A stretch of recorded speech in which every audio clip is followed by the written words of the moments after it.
Before we start off today's episode, I need to give you guys this week's Tweet of the Week. Today's tweet is brought to you by JonTron. It's just him shouting at a bottle of Shout.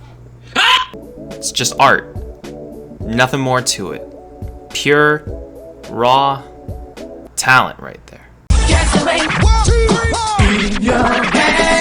Hello everyone, welcome back to my YouTube channel, Allsace. I don't think I've ever made it a secret to anyone in my life that I love the Power Rangers. Like, I love them more than anything else in this world. I mean that. Everything else is dog shit to me except for the Power Rangers and, like, the Golden Girls. They are the peak of everything that humanity has ever created on their time in the universe, and they should be treated as such. Regardless though, for the longest time I've been wanting to talk about Power Rangers on my channel, yet I just really haven't known how to yet. The issue with that being because A, I don't want to become a Tokutuber, and 2, I'm just like way too passionate about it. Like, really passionate. Like I literally squeal louder than the Virgin Mary getting pounded by our Lord and Savior every time I hear a motherfucker try and say it's morphing time. Regardless of that fact though, I think I found a simple way of easing myself into the idea of making videos about the thing that I love more than anything else in this world and not being afraid of expressing myself. So I'm starting a show.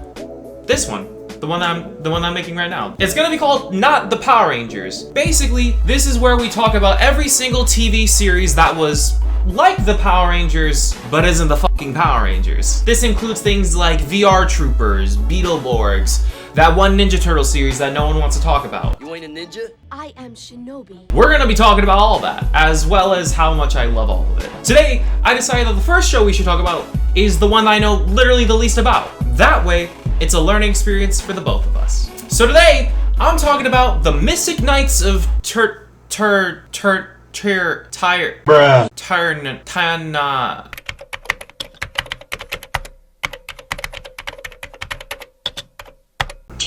Nanak. That. I didn't watch this show as a kid, so I literally know nothing about it. But what I do know is that this is the first show that Saban made, which are the same people who made Power Rangers. This is the first show that they made where there's like no Japanese stock footage whatsoever. For those of you guys who don't know what I mean, basically what Power Rangers and shows like it do is they take their action parts with like the dudes in the costumes and stuff. Those parts come from a Japanese show that they then film their own footage to turn into their own TV show. If you're interested in researching the types of shows that these come from, they come from this weird subgenre of sci-fi called Tokusatsu. Literally just type in Tokusatsu into Google and you should be able to research it all right there. It's really complex and hard to explain, so I just assume you'll be able to figure it all out on Google. The simplest way I can explain it is basically what Saban did while making Power Rangers is they filmed a show like Saved by the Bell, but they intercut it with Japanese stuntmen beating the shit out of Godzilla. And they acted like that was just a normal thing that happens sometimes. Long short of it is, Mystic Knights is the first show that didn't do any of it. All of it was made 100% on American soil. The land of the free and the home of native genocide. I shouldn't have said that. Anyways, let's just jump into it. So the show starts off with like the most generic narrator in the world. He's gonna explain everything to you, so I'm just gonna let him break it down for us. The war continues. An ancient grievance between two families has divided the land. The warrior king of Kerala. I'm sorry, but he just say Kevin? Also, I apologize for the quality of this footage. This is the only source of it that exists everywhere on the internet. Like, I've gone to other websites and it's literally just this exact video posted somewhere else. Defends his realm against the Queen of Terror.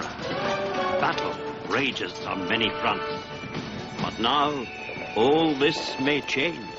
So the show opens up with Wizard Man and his apprentice. They speak in what I assume to be their best attempt at Old English. Maeve agreed to peace. Something's amiss.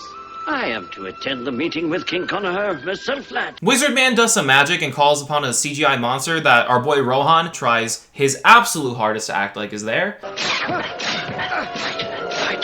He ends up thwacking the bitch, and then Magic Mike is like, nah, B, that wasn't you. You're just on some weak shit. He dips to go to some sort of peace treaty, and then like... What the fuck How the hell did you get past Gandalf, dog? Like, how long have you been there? You're creepy. Like, look at that smile he gave, you're weird. This whole scene is filmed with like a really subtle Dutch angle, and it just makes these two seem incredibly sketchy when like they really shouldn't, because they're like the two main characters. Anyways, this guy's named Angus, and he goes like full Chef Emerald in the kitchen and ends up hotboxing this bitch. Your magic stinks! Get out of here.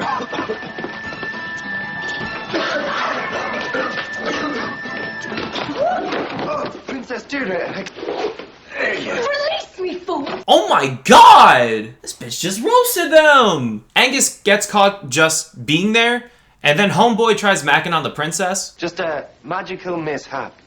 If you care to see how it was supposed to work out. I've no time to waste with an incompetent rules apprentice. I'm on my way to an important meeting with my father. Get back to your duties. And mind those matters that concern you. She's just straight up unlikable. Like, I hate her. Like, I don't like her. It's been 5 minutes and she's like my least favorite character. Like, I do not like her. We then cut to the peace treaty. Between our two kingdoms, I congratulate you, Maeve, on our peace treaty. And I congratulate you, Connor. My king! 1,000 pardons, my king. You interrupt our celebration. As I speak, your soldiers are defending our border against 3 Temra battalions. They were planning a surprise attack on Kel. The treaty was just a distraction. Whoa! That's a twist. That's a really big twist that I wasn't expecting to happen from this evil witch-looking bitch. The witch bitch. I wasn't expecting the witch bitch to be a witch bitch. I'm not gonna lie, the action in the scene is like really decent. But then homegirl's like, fuck y'all, I'm out. And then she dips. She then goes home to do like a satanic ritual with the Fairy Lord? You know, the evilest man in all of Tirnanog. The fucking Fairy Lord. And the price? Fairy Lord? She then begins to summon the first monster of the show, and like, I'm not gonna lie, I'm super excited for this. Because like, this is like the first like all-American made like show that has like no Japanese source footage, none of that to work off of. So it's just like fully like American made, like this is the costume that Saban made all by themselves, and it's all just CGI. Alright. Let me explain to you why this isn't a good thing. I'm not gonna sit here and tell you that like CGI is the devil, or that like it just shouldn't be used because it's gonna age horribly like this, because in all honesty, CGI like this is kind of par for the course even in comparison to some of the shows running in Japan right now. The actual reason why it's a big deal is because the entire spectacle of shows like this is just to prove how far we can push the human body, showing what the human body is just capable of. And that goes both for the heroes of the show and the rubber-suited monsters. Making your villains fully CGI is bad because it takes away the most charming aspects of these shows. So the monster then attacks the troops, I think. Then we cut to the king sending a soldier to his death because he's a major puss. And then my favorite line in the entire show happens. You haven't even begun to see what I can do, Connor. It's a spirit from the other world. I don't know why. I don't know why. I don't know why. I don't know what it is about this. I just love how he hits the perfect balance between both freaking the hell out and acting like this is the most casual interaction he's had today. Listen keenly. The time has come when I shall control Kells. I will unleash all the powers of my sorcery and destroy Kells. If she plans on taking her homeland back, why the hell she plan on destroying it? Like, that's just bad politics. We can stop her. We'll gather more troops. We'll send in every last warrior to defend Kells. I love this man. He deserves a Tony. I'm just not sure. Oh, shut the fuck up. You wanna act all soft now? You just sent some dude to his death because you said he was on some puss shit. You're the puss. The king then asks Wizardman if there's any way he could help us win. He tells him about some sort of magical scroll, and then my favorite actor does more of my favorite thing that he does. That scroll doesn't exist. It's mystic legends. Then the king says he's like gonna surrender, because again, he's a puss. Then Gargamel goes downstairs with the main character and shows him like this scroll that he's been keeping under his mattress this entire time. A mortal, without lineage, marked with the brand of destiny, shall discover the warrior Draganta, who shall save Kells and bring peace to the land for 100 lifetimes. By Dagda. What? By Dagda. What? By Dagda. I'm so sorry. Could you say that one more time? By Dagda. Yeah, I still didn't get that. He gives us Rohan's backstory and then sends him on a quest They then tell the king, but he You're like not is a altered my puss, decision. and then like homegirl steps in. Father, if this boy says he can find Draganta, then let him try. This boy? Whose fucking side are you on? So like on one hand, you're like trying to belittle this man and calling him a boy and whatnot, and then in the next breath, you're trying to like gas him up? What is your deal? She's literally the reason why you can't trust these hoes. After some convincing, the king's like, sure. But Rohan's like, yo, you gotta let me get my boy Angus out of jail first. Which is like a major PogChamp epic gamer moment. And I'm gonna be real with you for a minute. I kinda love this scene. Me stealing purses true. Said there wasn't anything else I could do. When your belly's rumbling with hunger pain. Forget your thief ways and use your brains. These two have amazing chemistry. They work so fantastically off each other, and I'm not even just trying to meme here. I'm going on a quest for the warrior Draganta, who was prophesied in the ancient scroll. Interested? I love how he asks Angus to go on a quest to find some sort of mythical magic band in the same tone of voice as you would ask someone to go on like Sunday brunch. They then set out on a quest to but then they have to like stop to like sleep a little bit, and Rohan has a dream about his destiny and whatnot. Chosen one, heed my words, they're few. A stranger you'll encounter, a guide for you. To Tirnanog your quest will lead, the land of my people, the land of the Sidhe. If you prove yourself worthy and true, armor and weapons will come to you. There's also a dragon, a mighty force, and the warrior Draganta atop a horse. They then run into the token black character, who, by the way, is really cool.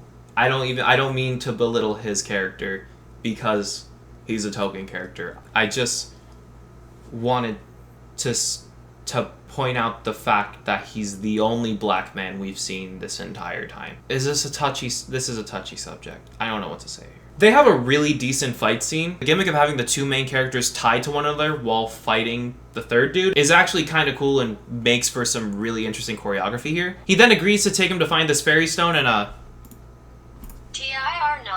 but like only under the condition of like they help him get his shit back. They then lie to him, and then like the princess shows up out of like nowhere in like a hoodie. They then fall into a hole, and like that's it. Episode 2 begins next, but I don't want to go into that yet. Now, I'm not gonna lie, I'm really surprised that they didn't have these guys transform in this episode. A major feature of shows like this is that the characters will often transform into like stronger, armored versions of themselves. And all four of these guys do that at some point in the show, just not in the first episode. And that's actually kind of cool, because a lot of these shows don't allow themselves to be paced in such a way where they're not constantly trying to throw the toys at you or the armored versions like that. In fact, I was ready to shit on this entire show. Like, I'm not gonna lie, but I really ended up enjoying myself. Like, yeah, the acting was corny and the suits and special effects were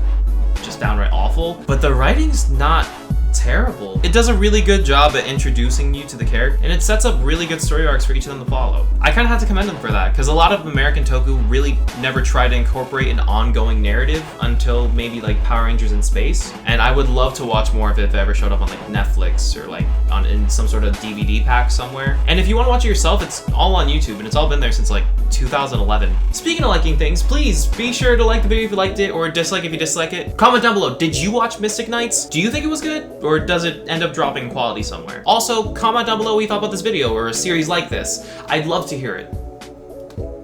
Also, remember to subscribe and hit the bell notification for brand new videos just like this every single Tuesday and Friday. My name's been Allsace, and I'll see you in my next video. Bye bye!